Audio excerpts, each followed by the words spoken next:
അടുത്ത ബുദ്ധി സിദ്ധാന്തമാണ് ഫ്ലൂയിഡ് ആൻഡ് ക്രിസ്റ്റലൈസ്ഡ് ഇൻ്റലിജൻസ് എന്ന് പറയുന്നത്. ഓക്കെ, ഫ്ലൂയിഡ് ബുദ്ധി അല്ലേ, ഫ്ലൂയിഡ് ബുദ്ധിയും ക്രിസ്റ്റലൈസ്ഡ് ബുദ്ധിയും അത് ഇങ്ങനെ തന്നെയാണ് മലയാളത്തിലും പറയാറുള്ളത് കേട്ടോ. അപ്പോൾ ഫ്ലൂയിഡ് ബുദ്ധി അല്ലെങ്കിൽ ക്രിസ്റ്റലൈസ്ഡ് ബുദ്ധി എന്നാണ് പറയാറുള്ളത്. ഫ്ലൂയിഡ് ഇൻ്റലിജൻസ് എന്ന് പറഞ്ഞിട്ട് തന്നെയായിരിക്കും നിങ്ങൾക്ക് ഈ ഭാഗത്തു നിന്നും ചോദ്യം വരികയാണെങ്കിൽ, അല്ലെങ്കിൽ ഈ ഒരു ബുദ്ധി സിദ്ധാന്തവുമായി ബന്ധപ്പെട്ട് ചോദ്യം വരികയാണെന്നുണ്ടെങ്കിൽ അവിടെ ഫ്ലൂയിഡ് ഇൻ്റലിജൻസ് എന്ന് തന്നെയായിരിക്കും കൊടുക്കുക. ചിലപ്പോൾ മലയാളത്തിൽ എഴുതിയിട്ടുണ്ടാവുമെന്ന് മാത്രമേ ഉള്ളൂ. ഓക്കെ, അപ്പോൾ ഫ്ലൂയിഡ് ആൻഡ് ക്രിസ്റ്റലൈസ്ഡ് ഇൻ്റലിജൻസ് എന്ന് പറഞ്ഞാൽ ഇത് നമ്മുടെ ചാൾസ് സ്പിയർമാൻ്റെ 2 ഫാക്ടർ തിയറിയെ കുറിച്ച് നമ്മൾ പറഞ്ഞിരുന്നു അല്ലേ, ദ്വിഘടക സിദ്ധാന്തത്തെക്കുറിച്ച്. അതിന് സമാനമായിട്ടുള്ള ഒരു സിദ്ധാന്തമാണ്. പക്ഷേ ഈ സിദ്ധാന്തത്തിൻ്റെ ഉപജ്ഞാതാവായിട്ട് അറിയപ്പെടുന്നത് റെയ്മണ്ട് കാറ്റലാണ്. ആരാണ്? Raymond cattle. Raymond cattle. Okay, അപ്പോൾ ആരാണ് ഫ്ലൂയിഡ് ആൻഡ് ക്രിസ്റ്റലൈസ്ഡ് ഇൻ്റലിജൻസുമായി ബന്ധപ്പെട്ടത്? റെയ്മണ്ട് കാറ്റലാണ് അല്ലേ. റെയ്മണ്ട് കാറ്റൽ മുന്നോട്ട് വെക്കുന്ന ബുദ്ധിയുടെ സിദ്ധാന്തമാണ് ഫ്ലൂയിഡ് ബുദ്ധിയും ക്രിസ്റ്റലൈസ്ഡ് ഇൻ്റലിജൻസ്. ചിലപ്പോൾ ചോദ്യം വരുന്നത് എങ്ങനെയായിരിക്കും?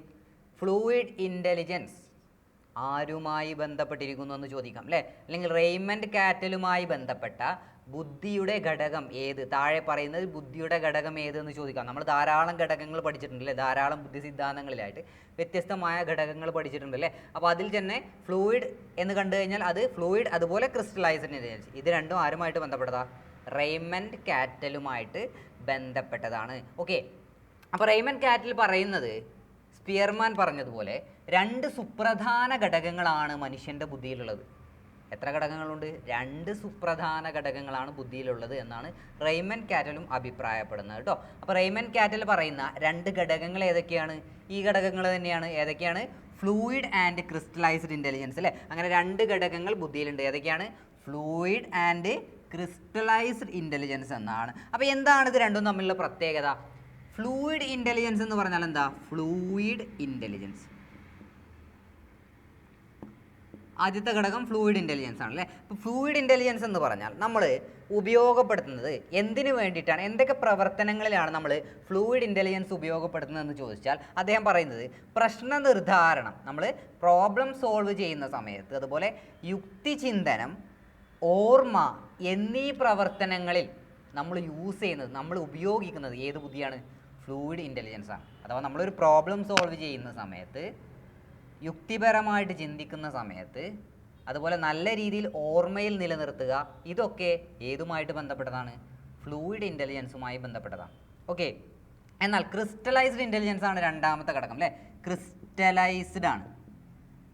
ക്രിസ്റ്റലൈസ്ഡ് ഇൻ്റലിജൻസ് എന്ന് പറഞ്ഞാൽ അതിൻ്റെ പ്രത്യേകത അനുഭവങ്ങളിലൂടെ നമ്മൾ ആർജിച്ചെടുക്കുന്ന അറിവുകൾ. ഓക്കെ, അനുഭവങ്ങളിലൂടെ നമ്മൾ ഒരു വ്യക്തി ആർജിക്കുന്ന അറിവുകളും കഴിവുകളും ഉപയോഗപ്പെടുത്തുന്ന ബുദ്ധി. ഓക്കെ, അപ്പോൾ നമ്മൾ ഓൾറെഡി എക്സ്പീരിയൻസ് ചെയ്യുന്ന നമ്മുടെ അനുഭവത്തിൻ്റെ അടിസ്ഥാനത്തിൽ നമ്മൾ പുതിയൊരു പ്രശ്നം സോൾവ് ചെയ്യണമെന്ന് വിചാരിക്കുക.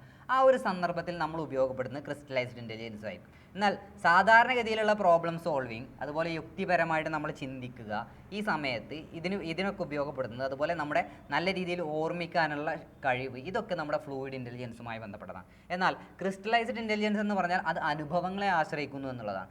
അനുഭവങ്ങളെ ആശ്രയിച്ചുകൊണ്ട്, അനുഭവങ്ങളുടെ അടിസ്ഥാനത്തിൽ നമ്മൾ പുതിയൊരു സന്ദർഭത്തിലേക്ക് ഈ ഒരു പ്രശ്നം സോൾവ് ചെയ്യുന്നതിന് വേണ്ടി നമ്മുടെ അറിവ്, കഴിവ്, ഇതൊക്കെ അപ്ലൈ ചെയ്യുകയാണെങ്കിൽ അത് ക്രിസ്റ്റലൈസ്ഡ് ഇൻ്റലിജൻസ് ഉപയോഗിച്ചിട്ടാണ് എന്നാണ് റെയ്മണ്ട് കാറ്റൽ അഭിപ്രായപ്പെടുന്നത്. ഓക്കെ, അപ്പോൾ ബുദ്ധിയിൽ 2 സുപ്രധാന ഘടകങ്ങളാണുള്ളത്. ഏതൊക്കെയാണ് 2 സുപ്രധാന ഘടകങ്ങൾ?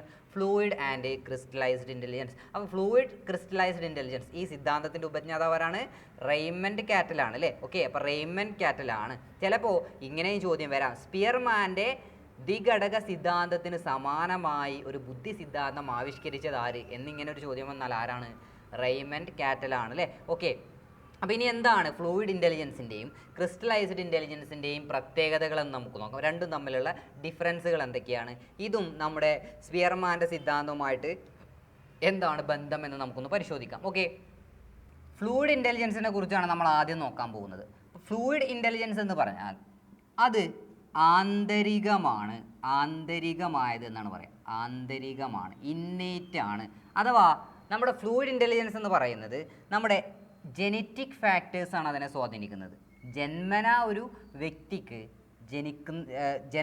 വ്യക്തിക്ക് ലഭിക്കുന്ന ബുദ്ധിയാണ് ഫ്ലൂയിഡ് ഇൻ്റലിജൻസ് എന്ന് പറയുന്നത്. ഓക്കെ, ഫ്ലൂയിഡ് ഇൻ്റലിജൻസ് എന്ന് പറഞ്ഞാൽ ഒരു കുട്ടിക്ക് ജന്മനാ ലഭിക്കുന്ന ബുദ്ധിയാണ്. ഓക്കെ, ആന്തരികമായതാണ്, ഇന്നേറ്റ് ആണ് അല്ലേ. ഓക്കെ, രണ്ടാമത്തെ സവിശേഷത എന്താണ്? ഇതൊരു സാമാന്യമായ കഴിവാണ്. സാമാന്യമായ, നമുക്ക് എല്ലാ പ്രവർത്തനങ്ങൾ ചെയ്യുന്നതിന് വേണ്ടിയിട്ടുള്ള ഒരു സാമാന്യമായ ജനറൽ ആയിട്ടുള്ള ബുദ്ധിയുടെ ഒരു ഘടകമാണ് എന്ത്, അല്ലെങ്കിൽ കഴിവാണ് ഫ്ലൂയിഡ് ഇൻ്റലിജൻസ് എന്ന് പറയുന്നത്. അപ്പോൾ നമ്മൾ ഇതുപോലെ ഒരു സിദ്ധാന്തം പഠിച്ചിട്ടുണ്ടല്ലേ, നമ്മൾ പറഞ്ഞതാണ് സ്പിയർമാൻ്റെ സിദ്ധാന്തത്തിന് ചെറിയൊരു സമാനതയുണ്ട് എന്നുള്ളത്. അപ്പോൾ സാമാന്യമായ കഴിവെന്ന് പറഞ്ഞാൽ ജി ഫാക്ടറുമായി ബന്ധപ്പെട്ടതാണ് അല്ലേ. അപ്പോൾ ഫ്ലൂയിഡ് ഇൻ്റലിജൻസ് സ്പിയർമാൻ്റെ ജി ഫാക്ടറിന് സമാനമാണ് എന്ന് നമുക്ക് പറയാം അല്ലേ. സ്പിയർമാൻ്റെ ജി ഫാക്ടറിന് സമാനമാണ്, ജി ഫാക്ടറിന് സമാനം. ഓക്കെ, അപ്പോൾ ചോദ്യം ചിലപ്പോൾ അങ്ങനെയും വരാം, സ്പിയർമാൻ്റെ ജി ഫാക്ടറിന് സമാനമായ ബുദ്ധിയുടെ മറ്റൊരു ഘടകം ഏത് എന്ന് ചോദിച്ചാൽ ഏതാണ്? അത് ഫ്ലൂയിഡ് ഇൻ്റലിജൻസ് ആണ്. ഫ്ലൂയിഡ് ഇൻ്റലിജൻസിൻ്റെ പ്രത്യേകതകൾ, ഫസ്റ്റ് വൺ ആന്തരികമായതാണ്, സാമാന്യമായ കഴിവാണ്, ജി ഫാക്ടറിന് സമാനമാണ്, അതുപോലെ തന്നെ സ്ഥായിയാണ്, മാറ്റം സംഭവിക്കുന്നില്ല എന്നുള്ളത്. സ്ഥായിയാണ്, നമുക്ക് ജീവിതത്തിലുടനീളം സ്ഥായിയായിട്ട് നിലനിൽക്കുന്നു എന്നുള്ളതാണ്. അപ്പോൾ ജന്മന നമുക്ക് ജനിക്കുന്ന സമയത്ത്, അഥവാ നമ്മുടെ ഇൻ്റലിജൻസ് എന്ന് പറയും, നമ്മൾ പറഞ്ഞു എന്തിനാണ് ഇവിടെ ഫ്ലൂയിഡ് ഇൻ്റലിജൻസ് ഉപയോഗപ്പെടുത്തുന്നത് എന്ന് പറഞ്ഞു അല്ലേ. ഫ്ലൂയിഡ് ഇൻ്റലിജൻസ് നമ്മൾ ഉപയോഗപ്പെടുത്തുന്ന മേഖലകൾ നോർമലായിട്ടുള്ള പ്രശ്ന നിർദ്ധാരണം, അതുപോലെ യുക്തിപരമായിട്ട് ചിന്തിക്കുക, നല്ല രീതിയിൽ മെമ്മറൈസ് ചെയ്യാനുള്ള കപ്പാസിറ്റിയൊക്കെ ഒരു കുട്ടിക്ക് ജന്മനാ ലഭിക്കുന്നതാണെന്നാണ് പറയുന്നത്. ഓക്കെ, അപ്പോൾ ജന്മനാ ലഭിക്കുന്നതായതുകൊണ്ട് ഫ്ലൂയിഡ് ഇൻ്റലിജൻസിൻ്റെ ഭാഗമാണത്. അപ്പോൾ സ്ഥായിയാണ്, മാറ്റം സംഭവിക്കുന്നില്ല എന്നുള്ളതാണ്. നെക്സ്റ്റ് നമ്മൾ പറഞ്ഞു അല്ലേ, ജി ഫാക്ടറിന് സമാനമാണ്. അടുത്ത സവിശേഷതയാണ് അനുഭവങ്ങളെ ആശ്രയിക്കുന്നില്ല എന്നുള്ളതാണ്. അനുഭവങ്ങളെയും പഠനത്തെയും ആശ്രയിക്കുന്നില്ല, അനുഭവങ്ങളെ ആശ്രയിക്കുന്നില്ല, മനസ്സിലാക്കുക, ആശ്രയിക്കുന്നില്ല. ഓക്കെ, അപ്പോൾ ഇവിടെ അനുഭവങ്ങളെ ആശ്രയിക്കുന്നില്ല എന്ന് കൃത്യമായിട്ട് മനസ്സിലാക്കുക. കാരണം അനുഭവങ്ങളെ ആശ്രയിക്കുന്ന, അനുഭവങ്ങൾ സ്വാധീനിക്കുന്ന ബുദ്ധിയുടെ ഘടകം ഏതാണെന്ന് നമുക്കറിയാം. ഏതാണ്?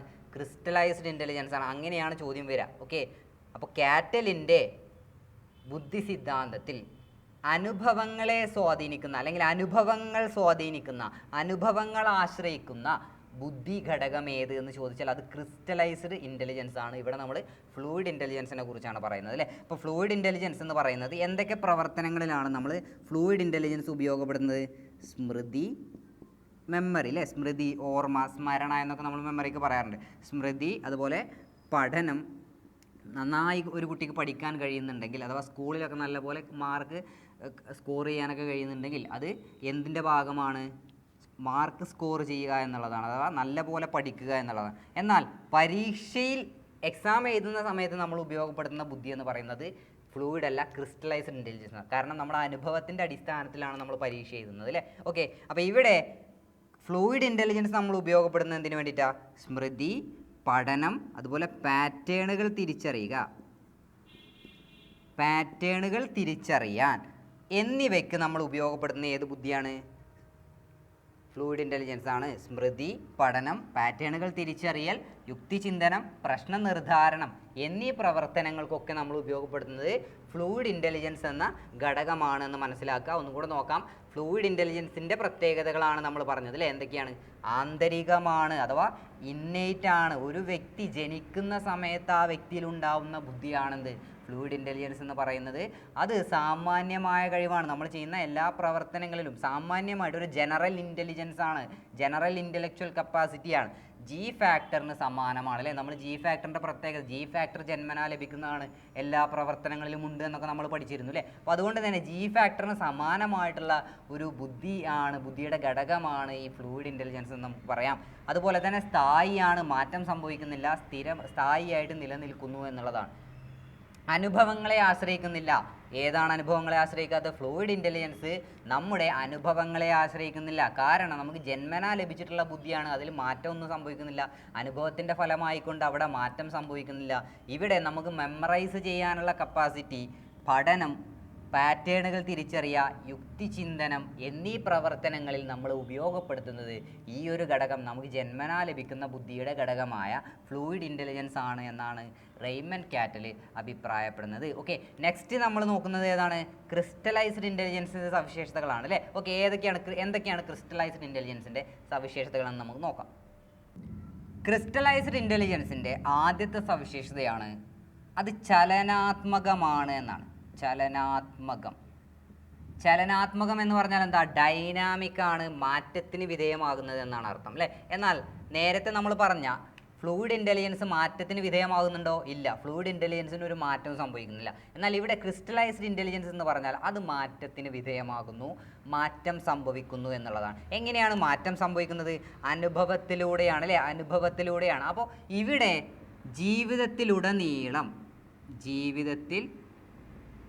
ജീവിതത്തിലുടനീളം പുരോഗമിക്കുന്നു എന്ന് പറയാം.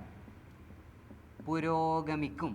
ഓക്കെ, അപ്പോൾ ജീവിതത്തിലുടനീളം പുരോഗമിക്കുന്ന ബുദ്ധിയുടെ ഘടകം ഏതാണ്? ക്രിസ്റ്റലൈസ്ഡ് ഇൻ്റലിജൻസ് ആണ്. എന്നാൽ അവിടെ നമ്മൾ ഫ്ലൂയിഡ് ഇൻ്റലിജൻസ് സ്ഥായിയാണ് എന്നാണ് പറഞ്ഞത് അല്ലേ.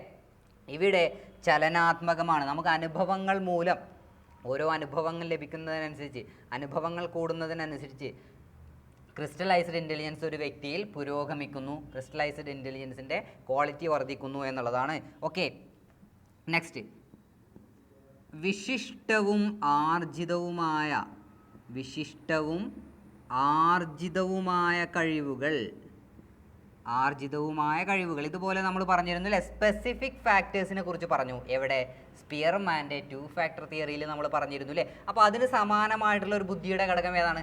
ക്രിസ്റ്റലൈസ്ഡ് ഇൻ്റലിജൻസ് ആണ്. അപ്പോൾ ഇവിടെ വിശിഷ്ടവുമായിട്ടുള്ള, നമുക്ക് സ്പെസിഫിക് ആയിട്ടുള്ള എബിലിറ്റീസ്, അതുപോലെ നമ്മൾ ആർജിച്ചെടുക്കുന്ന നമ്മുടെ സ്കിൽസ്, ഇതൊക്കെ ഏത് ബുദ്ധിയുടെ ഭാഗമാണ്? ക്രിസ്റ്റലൈസ്ഡ് ഇൻ്റലിജൻസിൻ്റെ ഭാഗമാണ് എന്ന് മനസ്സിലാക്കുക. ഓക്കെ, അപ്പോൾ ഇവിടെ ചലനാത്മകമാണ് അഥവാ ഡൈനാമിക് ആണ്, മാറ്റം സംഭവിക്കുന്നു, ജീവിതത്തിലുടനീളം പുരോഗമിച്ചു കൊണ്ടിരിക്കുന്നു. ഏത്? Crystallised intelligence. നമ്മുടെ വിശിഷ്ടവും ആർജിതവുമായ കഴിവുകളെല്ലാം ഉൾപ്പെടുന്നത് ക്രിസ്റ്റലൈസ്ഡ് ഇൻ്റലിജൻസിലാണ്. വളരെ പ്രധാനപ്പെട്ട പോയിന്റ് എന്ന് പറയുന്നത് പഠനത്തെയും അനുഭവത്തെയും ആശ്രയിക്കുന്നു. ആരാശ്രയിക്കുന്നു? ക്രിസ്റ്റലൈസ്ഡ് ഇൻ്റലിജൻസ് ആശ്രയിക്കുന്നു. നമ്മുടെ പുതിയ കാര്യങ്ങൾ പഠിക്കുന്നതിനനുസരിച്ച്, അല്ലെങ്കിൽ അനുഭവങ്ങൾ കൂടുന്നതിനനുസരിച്ച് പുരോഗമിച്ചു കൊണ്ടിരിക്കുന്നു. എന്ത്? ക്രിസ്റ്റലൈസ്ഡ് ഇൻ്റലിജൻസ് എന്ന് പറയുന്നത്. അതുപോലെ ചലനാത്മകമാണ്, വിശിഷ്ടവും ആർജിതവുമായ കഴിവുകൾ ഏതിൽ ഉൾപ്പെടുന്നു? ക്രിസ്റ്റലൈസ്ഡ് ഇൻ്റലിജൻസിൽ ഉൾപ്പെടുന്നു. സ്പിയർമാൻ്റെ സ്പെസിഫിക് ഫാക്ടർ അല്ലെ, എസ് ഫാക്ടറിന് സമാനമാണെന്ന് പറയാം. എന്നാൽ ജി ഫാക്ടറിന് സമാനമായിട്ടുള്ളത് ഫ്ലൂയിഡ് ഇൻ്റലിജൻസ് ആണ്. ഇവിടെ എസ് ഫാക്ടറിനാണ് സമാനമായിട്ടുള്ളത്. ഓക്കെ, നെക്സ്റ്റ് പോയിന്റ്, അനുഭവം. നമ്മൾ എന്തിനാണ് ഇവിടെ ക്രിസ്റ്റലൈസ്ഡ് ഇൻ്റലിജൻസ് ഉപയോഗപ്പെടുത്തുന്നതെന്ന് നമുക്ക് നോക്കാം. നമ്മൾ ഉപയോഗപ്പെടുത്തുന്ന മേഖലകളാണ് അനുഭവത്തിൻ്റെ അടിസ്ഥാനത്തിൽ, നമ്മുടെ പ്രീവിയസ് എക്സ്പീരിയൻസുകളുടെ അല്ലെങ്കിൽ പ്രീവിയസ് പഠനത്തിൻ്റെയൊക്കെ അടിസ്ഥാനത്തിൽ നമ്മൾ പുതിയ ഒരു പ്രശ്നം സോൾവ് ചെയ്യുകയാണെങ്കിൽ അവിടെ നമ്മൾ ഉപയോഗപ്പെടുത്തുന്നത് ഏതാണ്? ക്രിസ്റ്റലൈസ്ഡ് ഇൻ്റലിജൻസ് ആണ് അല്ലേ. അപ്പോൾ അനുഭവങ്ങളുടെ അടിസ്ഥാനത്തിൽ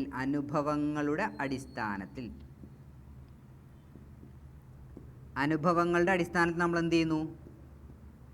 അനുഭവങ്ങളുടെ അടിസ്ഥാനത്തിൽ പ്രശ്ന നിർദ്ധാരണം നടത്തുന്നു അല്ലേ.